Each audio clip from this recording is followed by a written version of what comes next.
Pretty good. Got it. This weekend is going to be senior day. They've gone ahead and set the game time for 3 p.m. We'd love to have a fantastic crowd out and honor these great seniors. Some of them been here for not real long, and some have been here a long time.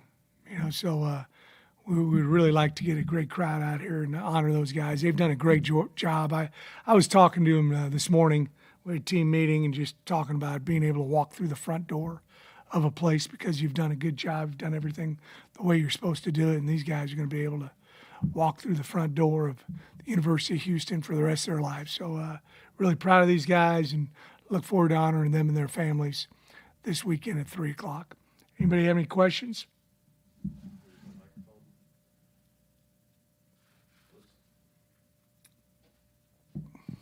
Coach, how did this bye week look for you and the team, and how refreshed do you guys feel? I think pretty good. What we did last week was we lifted and watched the game on Monday, and then Tuesday we had the memorial service for Coach Hester over in Louisiana. Then Wednesday and Thursday we practiced, and Friday we lifted and ran, and then gave the kids off Saturday and Sunday, and then started back up again today. The coaches, some of us were out Thursday and Friday. Some of us were just out Friday. I was out both Thursday and Friday. It was fun to go out and watch some great Texas high school football games on Thursday and Friday night. How did Coach Hester's memorial service go, and for you and your staff? It was his wife and family did an outstanding job. There was probably 300 or 400 people that were at the memorial service. It was over in a real small town. I know Louisiana pretty good, and I'd never heard of this town before, but it was where his hunting camp was at. And,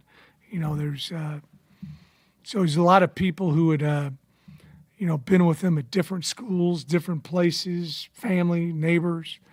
I got a chance to see a lot of my former players at Tulane who came over.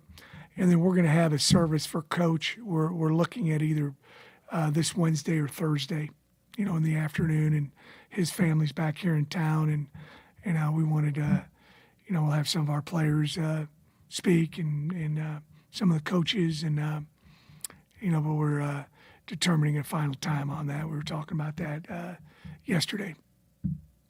Coach, how big is it for your underclassmen to have these senior leaders on the team as role models? It's really huge. It's I remember a long time ago when I was in college. I was a freshman, and some of the seniors that were there that made an impact on me. And I'm sure these guys do the same thing in the locker room and, off the field and on road trips, giving them advice about life and experiences and those kind of different things. I think we've got some really good young men in our program, and it's a big reason for us having success is the culture, and those guys have been a big part of establishing that culture. Coach Fritz, as the season begins to wind down, what about this team has made them so unique and special to you? Well, good people.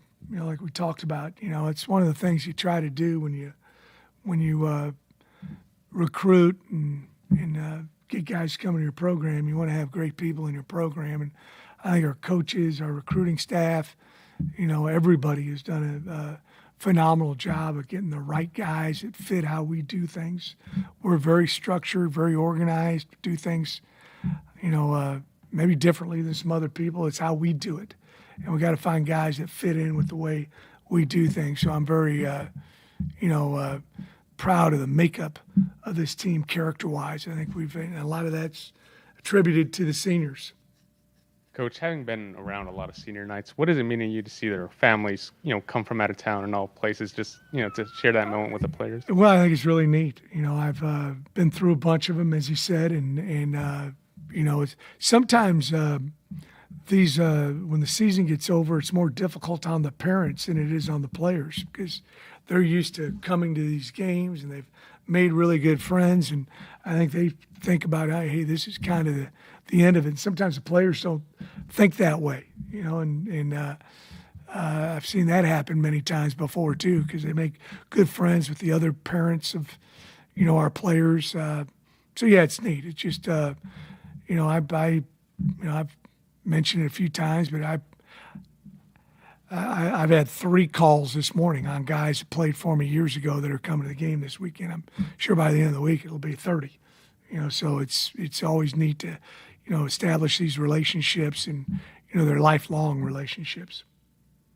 Having this bye week later in the season, how big is that from a health perspective? That's, I think it was really good for us. It's that was our number one goal. We had a team meeting on Monday. I told them our number one goal is to get as healthy as we possibly can. And so we were very careful with probably 5 or 6 guys that were a little banged up. And, we've been getting them through the last 2-3 games and, just getting done with practice right now. It looked like all those guys were really healthy. And now we got to be careful about doing too much this week too. Coach, did you have a reaction to being back in the rankings after a bye week? Well, yeah, that's good. I did see that this morning, and, that's always a goal. You want to be in the rankings, but we sure as heck want to be in the rankings at the end of the season. That's, as high as we possibly can. So, that's good for our university. It's good for our football program, good for the athletic department, but we want to keep getting better and better. What is it about the Horned Frogs that make them dangerous on both sides of the ball? Well, offensively, they've really got a good group of receivers, running backs. They're offensively, they're very, very explosive. Their offensive coordinators, Houston grad, played here at the University of Houston, Coach Briles. They got one of the top quarterbacks in the country. Defensively, they're going to do a good job of not allowing you to run the football. And then they're very explosive in the kicking game. They got a great staff. I got a lot of respect for Coach Dykes and what he's done there at TCU and every place in his career. When I was a head coach at Blinn many years ago, he was, on the offensive staff at Navarro. So I knew his dad a little bit years ago, and his brother was a coach at one time. So they just run a good program and are good in all 3 areas: offense, defense, and kicking game. Coach, in this last push of the season, what do you need to see from your team that can allow you guys to play the best football that we've seen this season? Just trying to get a little better every single day. We talked about working on our weaknesses last week, and things that, for some guys, it might be blocking, it might be tackling, it might be footwork, it might be, being, assignment sound.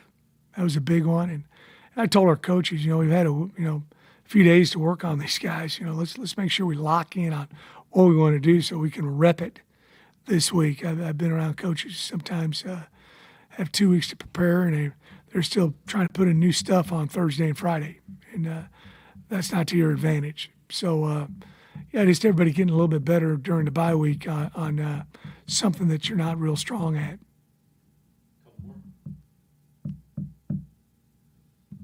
Everybody good? Thank y'all.